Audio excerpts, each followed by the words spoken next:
5, 4, 3, 2, 1. You're listening to American Slacker Podcast with Matthew Gertz and Jesse Landers. You'll see here the human male boasts the size of his testicles. I drive great when I'm blind. It's all about the sauce. Good, get him out of here. Get him out of here. Oh man, speaking of fucking, you want popcorn? I'll give you a popcorn kit. I'm just trying to go to Colorado and smoke some weed. Watch your fucking tots, huh? Those are my biscuits. Now, this is all alleged.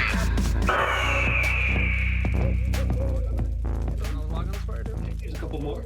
Get it, Rachel? Yeah, toss one on. All right, fuck yeah, dude. Yeah, Build it keep up this a bit. thing going. Fuck yeah. All right. I don't know why we're here, gentlemen. Hell yeah, dude. Tell us some damn scary stories, right? We're gonna scare the shit out of each other, gentlemen. I hope every one of you has brought your fucking A game. That's right. Should we do some introductions before we get into our stories? I'm Jesse from American Slacker Podcast. I'm And Matt us. from American Slacker Podcast. And I'm Scott from the Lost Signals. I'm Steve from the Lost Signals. And Jordan River here from Growcast and the Coffee Health and Science Podcast, and many others. Now that the plugs are done. Now that everybody is familiar with each other, because we didn't know what podcast we were from. I think we all know why we're here. We're here to tell some stories, gentlemen. And Jesse, I think you better start us out with some fire. Yeah, let's hear it. All right, you guys want to hear a story. I'm going to tell you one that I've been told for most of my life. Growing up, I lived in the Hudson Valley area of New York, where there are many legends that were passed down from person to person. At the one place where I constantly went every summer and spent most of my summer days, a place called Hackett Hill, there was a legend that was told from counselor to counselor about the people who first settled Hackett Hill. I'm not talking about the Native Americans. They were kicked out of there unjustly. And maybe because of that, this land ended up being not so prosperous to those who settled it. John Hackett built his house in 1850 on the property he called Hackett Hill. Unbeknownst to him, the evil that lurked in the woods. His wife Helen and two sons, John Jr. and Thomas, joined him in that house. And for many years they lived normal, happy lives. But one night, little Thomas wandered into the woods, and he was never seen ever again after that night. The next morning, his family was in shambles. They didn't know what to do. They didn't know where Thomas was. The woods were so thick and so deep. How would they ever find out the fate of their son? Well, it was too much for his brother John Jr. to stand, and he went into the woods too. Later that day, the creek that ran through Hackett Hill ran red with blood of John Jr. and Thomas. This was too much for the parents. They fought and they argued night after night, going insane not knowing the fate of their children. John decided to go look for the boys, knowing that it would probably be the last time he'd see his wife. He grabbed a hatchet and ran into the woods, never to be seen again. Some say, out in those woods, you can still hear John Hackett hatching away at the trees, looking for those who murdered his children. And what happened to Helen? Well, Helen hung herself from sheer misery of losing her family to those dreaded woods behind Hackett Hill. If you drive by today, you might see her in the attic where the light turns on each night, looking for her family to return. Ooh. The story of the Hackett. I just pissed myself a little for sure, man. That's a story that was passed down from counselor to counselor to keep kids from running away into the woods. God, effective. Yeah. You hear that? Probably just an animal, dude. It sounded like a Okay. woodpecker But- to me, man. I thought I heard something. My bad. Who's next, by the way? I think it's me. All right, so I got one for you guys. This is one from back in the day, from around 1900 or so. A man by the name of Robert de la Pure. His family at least, used to be prosperous nobles over in Scotland. He was living here in America. Got a letter one day informing him that his inheritance is awaiting him back in Scotland. So he returned to the ancestral family home, hoping to find, treasure or like wealth paintings, something of valuable. But instead, he found an empty old sort of dreary castle with not much to it. And he brought with him only his best friend, Captain Norris, who he had sailed before with, and his cat, Black Boots. So he figured, well, I might as well see what living in my old family home is like. So about a couple of days go by, and he notices his cat, Black Boots, starts acting a bit strange. It's sort of mewing at the walls, like pawing at the thick castle, the thick brick of the walls, and trying to like dig down, it seems. So he thinks it's a little strange. He and Captain Norris are like, that's odd, but maybe just an old house, maybe just hears things here and there. Then, after a couple more nights, they start hearing things, almost like scratching noises, like something's trying to escape from behind the walls. So they find that a little odd, decide to, hey, listen, we're knowledgeable men here in the age of 1900 or so. They dig down, they start digging down to the cellar, like we'll get to the bottom of this, the literal bottom. Start digging down to the cellar.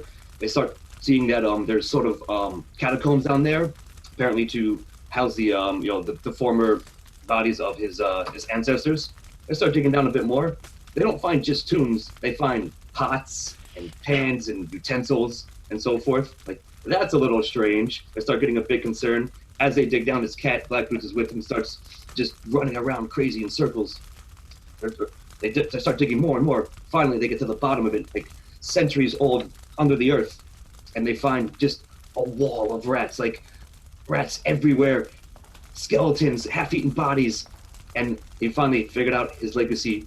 He did have a legacy, but it wasn't treasure. It was a cannibal clan from his entire family. Oh, my God. Man. Wait, what the fuck was that? You got? All right, I hear that now. That time. I heard that. it's got to be an animal. I mean, Man, dude, I dude, think it's a that's woodpecker. right. What else? What else makes Sounded it like stone. Something on woodpecker. stone. Yeah. Dude, I think it's. I don't know, man. I think it's a woodpecker. Sounded like stone, man. Sounded bigger than a woodpecker. I don't know. Man, Man. you ain't seen the woodpeckers around here, buddy. All right, I need a distraction. Who's up next? This is. I got a story. Jordan River here. I'll share something. All right, hit us. So this is a true story. Happened to me. And you might think, why didn't you call the cops and all that? Well, just trust me. It happened to me. That's why it's so scary, okay? So here's how it goes. Right. I was house sitting for my aunt and uncle in Vermont a couple years back. My aunt and uncle left me alone with their pet dog, Annie. She was a Westie with white fur for just a couple of days. Even though she was barely bigger than a paperback novel, maybe, she was a proud guard dog, always patrolling the house, constantly barking at anything suspicious. And I loved her like she was my own, so the house-sitting job seemed like a fun diversion. My aunt and uncle departed in a hurry, but they left me a brief reminder, scrawled on a note on the fridge. Feed her twice daily. Seemed simple enough. I knew her favorite treats and when to fill her bowl. The first day was a breeze. We watched Netflix together until dark came, turned it off eventually. It felt a little weird being alone in this old cabin in the isolated mountains of Vermont. But I ignored my own uneasiness, and I went off to sleep. Then the howling began. The sound was blood-curdling. It was agonizing, echoing throughout the house. I had to get out of bed to investigate. After a few minutes, the screeching stopped, and I found Annie sitting alone in the dark kitchen. She was waiting anxiously by her empty bowl. I thought about feeding her again, but I couldn't ignore my instructions. Feed her twice daily. So I just went back to bed, and honestly, the howling didn't stop until sunrise. I didn't sleep at all. The next morning, I decided I had to break the rules. I couldn't handle this again, so I fed Annie 3 meals that day, and some leftovers of my own, and then just tried to relax for the remainder of the evening, trying to go to bed calmer. I needed to be brave. I could handle this. I'm an adult. a full-grown man, goddammit. But that second night, late into the night, the howling started again. I woke up in a panic. I wanted to hide under my covers until the shrieks just went away, but I knew that I had to go and find her. The howling stopped as I approached, and then I found Annie scratching at an old trap door in the guest room. My aunt and uncle had left it unlocked. Was there food down there? Did she smell something? I lifted the trap door, and then suddenly Annie sprang forward, barking violently down the steps until she disappeared into the darkness. Then came a loud, painful yelp and silence. My heart was pounding. I descended into the pitch-black cellar with only a small phone light to guide me. I could hear something was down there. I heard sounds, wet, slopping sounds. Ugh. It was the sound of ripping flesh and of crunching bones. When I reached the bottom, I shined the light towards the noises. There, on the floor, was a crimson puddle laced with tufts of white fur. The crunching stopped. I lifted the light a little bit higher. In the corner, wearing a tattered robe covered in rags, was the angular, bony frame of a small young girl staring right at me. And by her feet were broken chains, bits of rope, and the remnants of countless other meals. She got down on all fours and prowled towards me. I froze. I almost ran, but I couldn't. Right before the demon child lunged forward, teeth bared, my mind flashed back to the note that my aunt and uncle left for me. Feed her twice daily. Oh my god. Man. Nice. That was well told. Yeah, Oh, that's horrifying. that is scary. True story. True story. Hope you had talked to their aunt and uncle in a while. I see why What the fuck was that? Holy shit, man. that was close, whatever that was. It's a deer. That sounded bigger It's than a got- deer, man. All right, I'll believe They deer, get but big not out here. woodpecker. It's a deer, dude. I mean, Maybe he was running on rocks earlier. I don't. Yeah, maybe, man. Matt, I believe you, dude, if you say so, but that was pretty close. I'm just saying. I don't know. I think it's a deer, guys. I You don't know think these I don't ones think we need better to than worry. we do. So Here, I got a story that'll get your mind up. All right, let's hear hit it. us. Years ago, there was a wealthy couple who had two young children, a boy and a girl. They lived in a large house in Newport Beach, California. After taking care of their kids all week, the mother and father decided that they needed a break, so they booked a table for dinner at a nice restaurant. They then called a teenage girl they knew and arranged for her to babysit their children while they were out on date night. When the babysitter arrived, the parents told her to fix the supper for the kids and put them to bed. After that, you can just watch TV and help yourself to anything in the fridge, said the father. And if you wouldn't mind, said the mother, could you watch TV in our bedroom? The kids have been having nightmares recently, so if you hear them crying, you can just go in and calm them down. The babysitter happily agreed, and the parents left for their dinner date. The girl gave the children some milk and cookies, and then ushered them upstairs to bed. She started to read them a bedtime story. And before long, the kids were fast asleep. After tucking them in, she switched off the lights and went to watch TV. Now, when the babysitter walked into the parents' bedroom and sat down, she immediately noticed that there was a creepy-looking clown statue standing in the corner of the room. She tried to ignore it, but it looked so eerie and disturbing that it sent a chill down her spine. She felt as though the eyes were staring straight into her soul as she watched TV. As time passed, the babysitter started to feel more and more uneasy about the clown statue. Whenever she glanced at it, she got the unsettling feeling that it had moved ever so slightly. Finally, the clown statue began to freak her out so much that she couldn't handle it any longer. She decided to go downstairs and phone the parents. When she dialed the number they had left, the mother answered. "Hey, it's me," said the babysitter. "Everything's fine. The kids are fast asleep in their bed. But I was wondering, would it be okay if I watched TV downstairs instead of your room?" "Of course," replied the father. "But why?" "I know it sounds silly," laughed the girl, "but the clown statue is really creeping me out." "The clown statue?" asked the father. "Yeah, the clown statue in your bedroom," the girl replied. The phone went silent for a minute. "Listen to me very carefully," said the father. "Take the children and get out of the house. We will call the police. Go, now." "What's wrong?" asked the girl. The father gulped and replied, "We don't have a clown statue." For a second, the babysitter just stood there, stunned. Then she dropped the phone and raced upstairs and grabbed the children, carrying one under each arm as she raced downstairs again and fled out onto the street. Huddled on the sidewalk, comforting the two children, the babysitter looked up at the bedroom window and saw something that made her scream out of horror. Peeking through a gap in the curtains was a white painted face of a clown. It stared at her for a moment and then sank back into the darkness.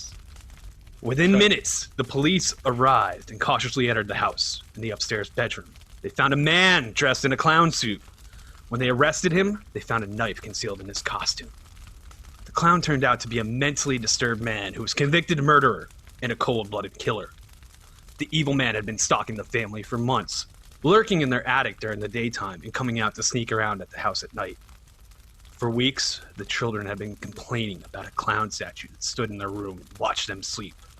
But the parents dismissed this as nightmares. Oh my God!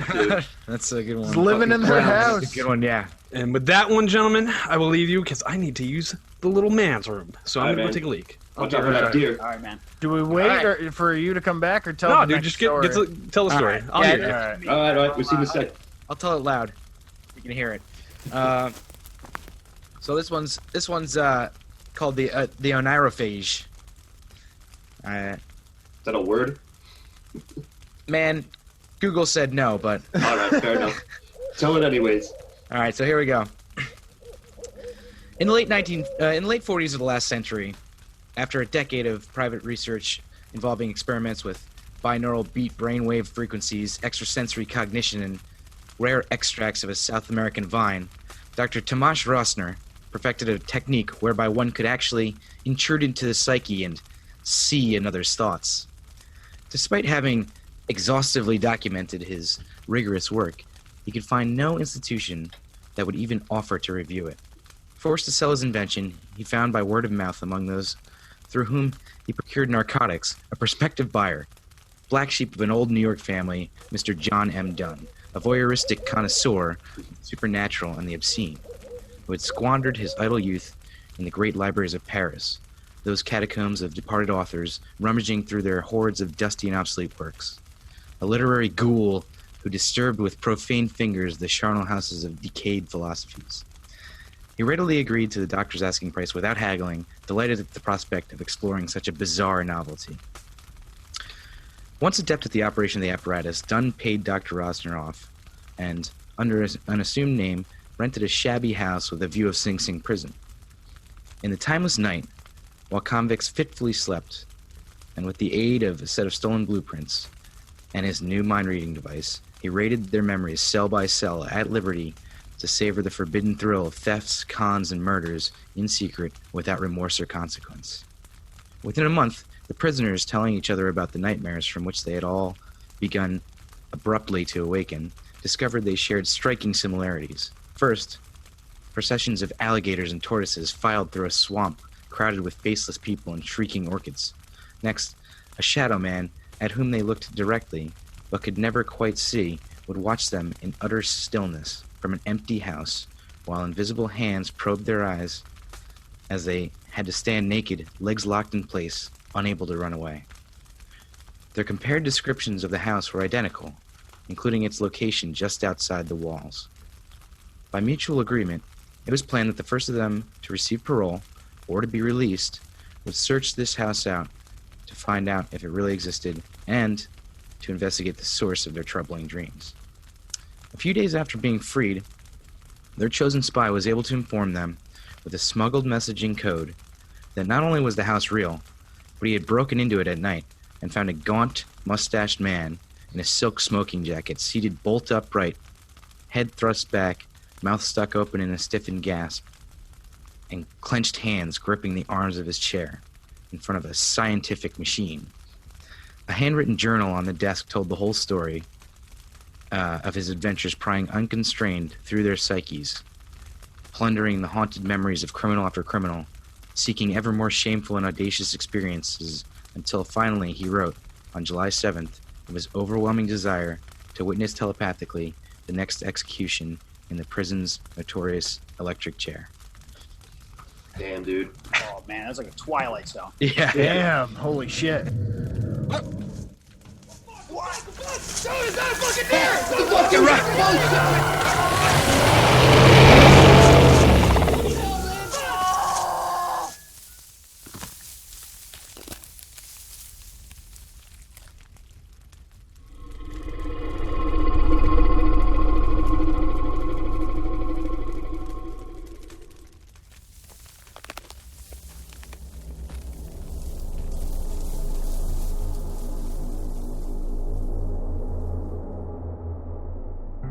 My story was a passed down urban legend from counselor to counselor in Hyde Park, New York. All right, and mine is based upon a H.P. Lovecraft story called The Rats in the Walls. I sort of stole and retold, but it's one of his stories in a collection. Sorry, I was muted there. I got my story from a thread on entitymag.com called 15 Scary Stories That'll Make You Sleep with the Light On. Nice. My story was an old urban legend, and the version that I had taken was from scaryforkids.com. My story was called The Oneirophage, written by S.W. Rice, and it can be found, in a book called Of Wonders Beyond Thule, short stories. Nice. So what did we learn? I learned a few things. Never house sit or pet sit for anyone. Yep, correct. Doesn't matter how close of a family member or immediate of a family member they are. Never do that. Yeah. Animals scratching at things is definitely Always a red flag. bad. Yep. And then definitely don't try to break into the psyche of murdering Of criminals. That's I mean, that seems obvious, but I guess maybe not. yeah. And overall, stay out of the woods this Halloween. Oh yeah, never go in yeah. the woods. Stay inside. Happy Halloween, everyone. Happy Halloween! Have a good one. Happy Halloween.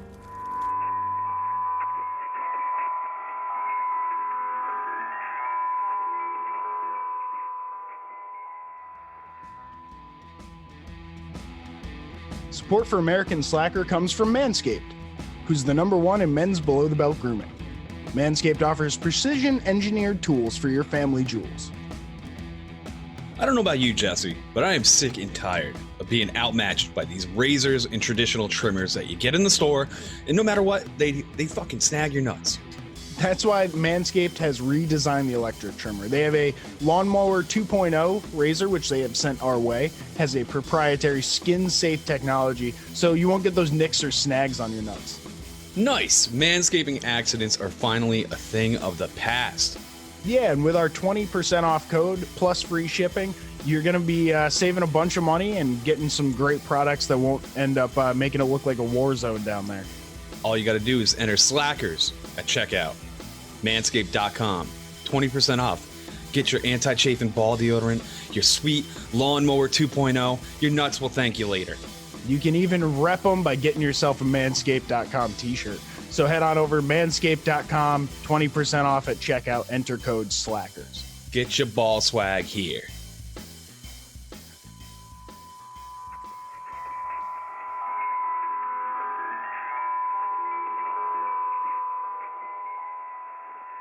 And another one in the books. All right. So, do we have anything else we have to do today? Not that I can think. Well, actually, we did get an email during the show. Did you see that? Oh shit! Yeah, I saw something from the Mad King, right? Yeah, he marked it urgent, which is kind of odd. Huh. There's also an audio attachment. Huh. All right, play that shit so I can hear it. Okay, here. Yo guys, Mad King here. I know you like to keep up on everything weird and out of the ordinary. I just came across this crazy old vinyl from this hole-in-the-wall shop in Chinatown. It's an Icelandic metal band whose name translates to Hate Cannibal. It's pretty fucking rad. But I think you guys need to hear this sound clip, though.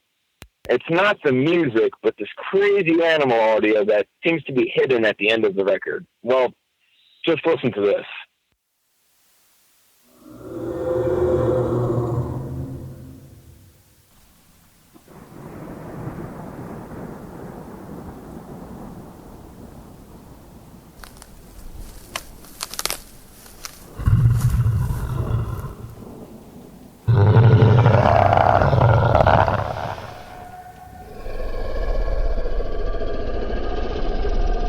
Maybe the studio or band management knows where it was recorded or has their information.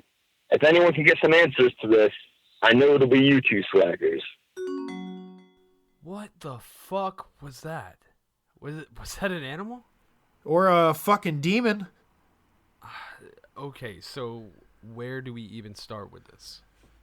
Well, Seth included some pictures of his vinyl and some info from its sleeve. Okay. The recording studio actually isn't that far from you. It's only down in the city. Okay, so I'm going to the city this weekend. I mean, fuck it. I should just go early, and I'll just shoot over to this fucking place. I want to dig deeper into this case. Oh, definitely. As long as this place is still even open.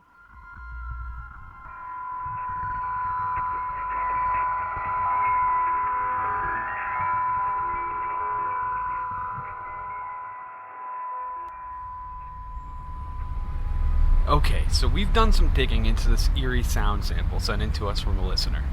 It's brought me to this alleyway in Brooklyn, New York, where I'm about to walk into that studio and meet the producer of the record.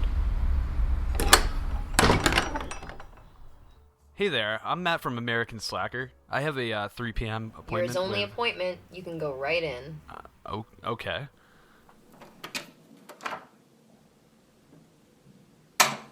Come in, please have a seat. Could I get you a drink or anything? Matt, was it? Do you have a stage name you go by, or is it more like a kind of Springsteen thing? No, sorry. I'm not here to record anything, but I do have a few questions for you regarding this record here. This record, I remember this record. You know what a pain in the ass this record was to make? 1995, it was hot. The music on the radio was shit. On a peaceful summer afternoon, Icelandic metal began ripping a cold bolt of lightning through the boroughs of the city. Okay, but back to the record. Do you recall this specific sound? It's at the end of track 5. I have it on my phone here.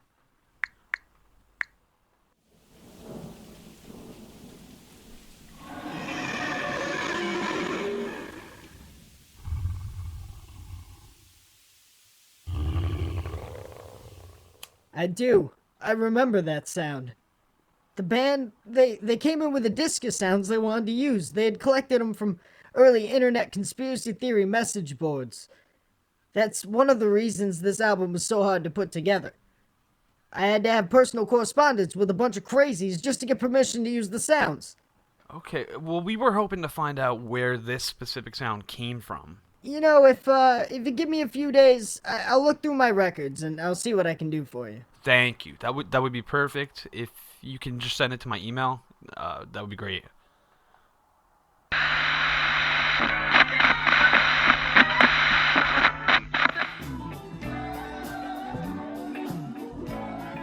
And until next time, that's it. There you go. So we ended up getting a response from that producer. He said he searched his records, and it turns out he couldn't find a name for the person that recorded the sound, but he did find an address. Where is it? Somewhere in Washington State.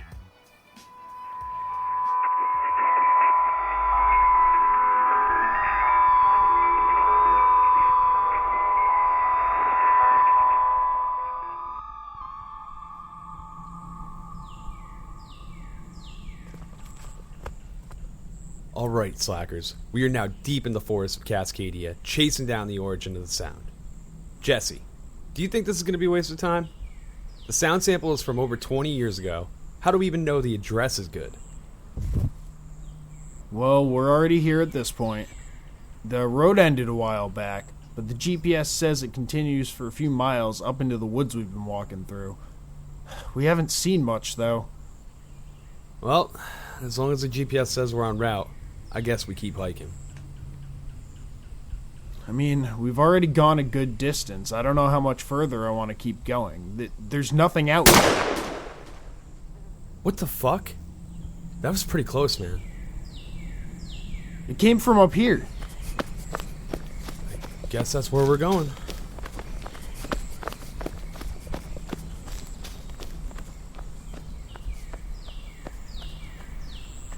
Holy shit, what's going on? Who the hell are you two, and why are you sneaking up on me like that? We're sorry. We didn't mean to startle you. We heard gunshots, and we didn't know there was anyone else out here. We're just researching this bizarre sound from a metal record. Out here?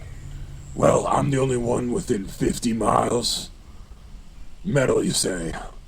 I've got a good feeling I know the sound you're talking about. Let's head back to the cabin. Grab that pig for me. I'll let you know what I got.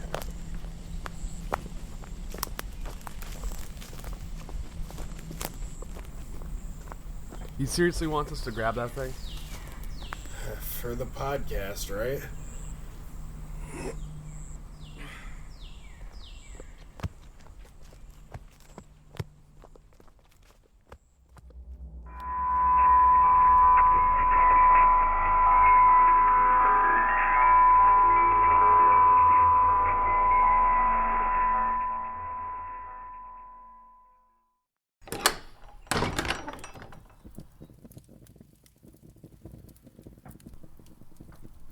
So, you want to know about the big hairy cousin to humans that doesn't exist?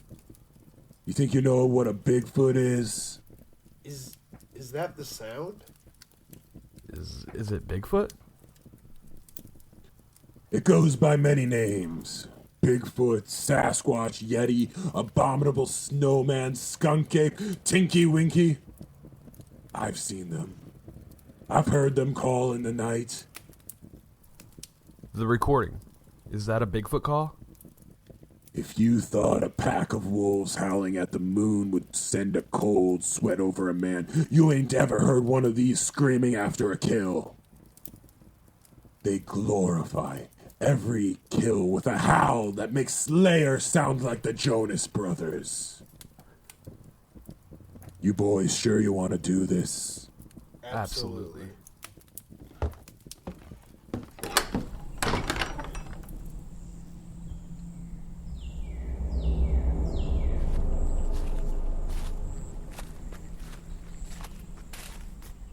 One day, I couldn't make it back because I had hiked too far out recording bird calls. There was a bad storm, so I stopped in this cave for the night so my equipment wouldn't get wet. That cave is where I recorded the sound. What happened? It sounded like a freight train coming through the trees. I started the recorder.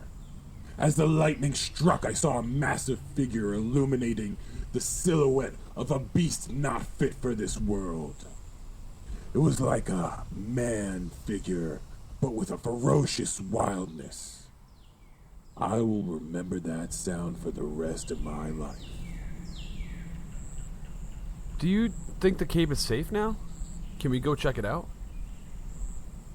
I doubt this cave has been used for quite some time. I'm sure it's fine. Oh no! Oh god, I was wrong! That is a bear! Ah, my arm! Oh!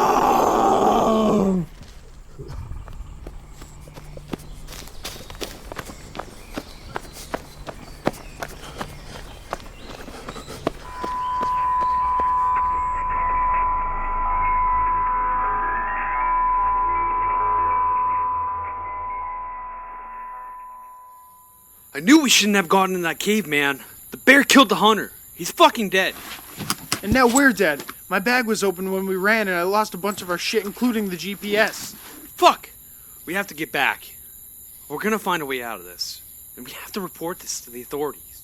We don't even know where the fuck we are. We don't even know his name. It's getting dark. And we're basically drop pins in the middle of miles of the densest forests of all of America. Hold on a second. Of course I don't have service out here. Check your phone. Maybe there's a pin on it and we can find where the car is and get out of here. Oh, well. I mean, it is marked, but without service, I have no idea where we are in relation to it. We basically walked straight north into this place. The sun has been setting that way, so we know that's west, which will make this south. So we have to head this way.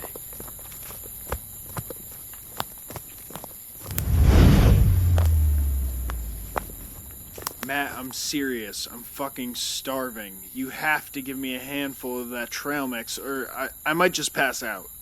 Look, man, we don't know how long we are going to be out here. We have to be smart about every single move we make. It's not my fault you packed 8 candy bars and you ate them all in the first few days. I'm rationing these nuts. You're gonna give me those nuts. Go find your own nuts, dick.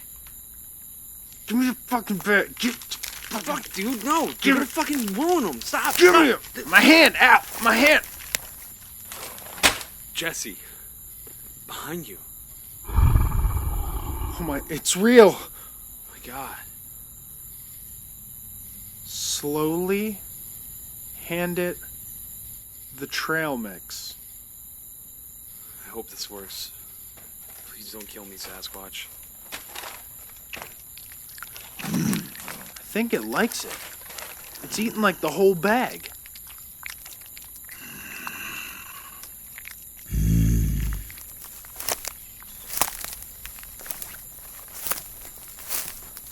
It's walking away. But I think it wants us to follow it. Wait, do we really want to go with this thing? What if it turns around and rips us apart? Honestly, I don't know what's gonna happen. But it could have killed us right away. I feel like it's trying to help us. In fact, I know it.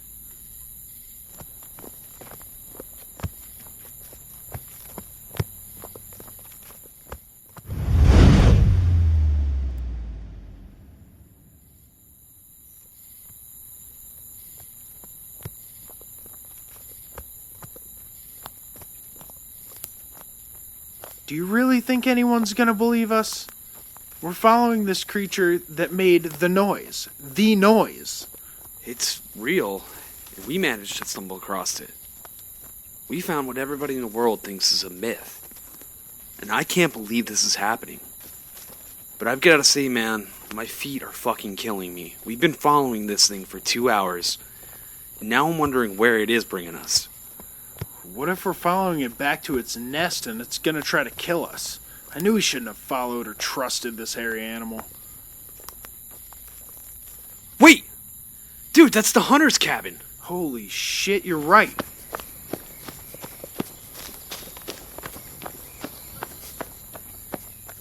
Wait, it's going right for the pig that the hunter shot. I think he shot it for the Bigfoot. It's like an offering. Wait, it's coming over here.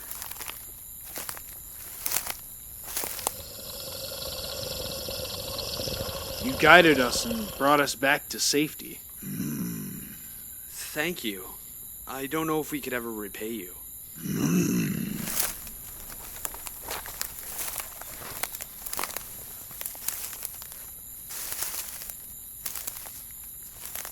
There it goes. Back into non-existence. Wait! We forgot to tell you! Your friend is dead.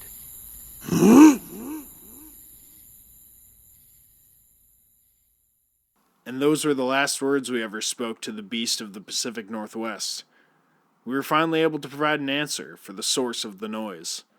But the question remained, would anyone believe us?